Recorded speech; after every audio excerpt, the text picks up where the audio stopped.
అమరావతిలో commissioner and inspector general GBR Ambedkar document రైటర్లతో సమావేశమై రిజిస్ట్రేషన్ సేవా కేంద్రాలపై నెలకొన్న అనుమానాలను నివృత్తి చేశారు. ఆర్ఎస్కేల ద్వారా ప్రజలకు పారదర్శక, వేగవంతమైన, సౌకర్యవంతమైన సేవలు అందుతాయని, డాక్యుమెంట్ రైటర్ల వృత్తికి ఎలాంటి భంగం కలిగించే ఉద్దేశం ప్రభుత్వానికి లేదని స్పష్టం చేశారు.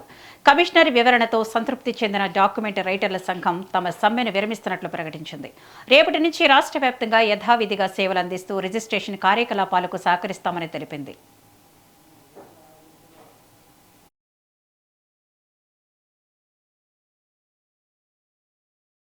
ఏదైతే రిజిస్ట్రేషన్ సేవా కేంద్రాలు ఏర్పాటు చేస్తామో అదేదో ప్రైవేట్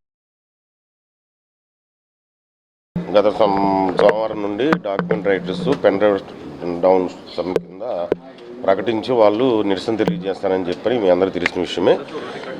యాక్చువల్గా ఏదైతే రిజిస్ట్రేషన్ సేవా కేంద్రాలు ఏర్పాటు చేస్తామో అదేదో ప్రైవేటీకరణ అని చెప్పిన ఒక అపోహతో జరిగిన పరిణామం అది. దాని మీద మేము క్లియర్గా వాళ్ళకి ఎక్స్ప్లెయిన్ చేయడం జరిగింది.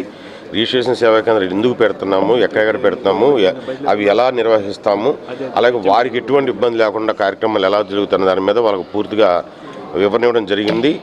ఎందుకంటే ఆ రిజిస్ట్రేషన్ సేవా కేంద్రాలు పెట్టడం వల్ల వాళ్ళకి ఎటువంటి జీవనోపాధికి నష్టం కలగదనే ఉద్దేశం మేము వాళ్ళకి తెలియజేయడం జరిగింది. దాంతో వాళ్ళు సంతృప్తి చెందడం జరిగింది. ఈరోజు మధ్యాహ్నం నుండి వాళ్ళు పెన్ డౌన్ స్ట్రైక్ ఏదైతే విరమించుకోవడం జరిగింది. మధ్యాహ్నం వారి కార్యక్రమాలు జరుగుతున్నాయి. వాళ్ళు అటెండ్ అవుతున్నారు. మా ఆఫీస్ నుండి రిజిస్ట్రేషన్ ప్రక్రియ అంతా జరుగుతుంది.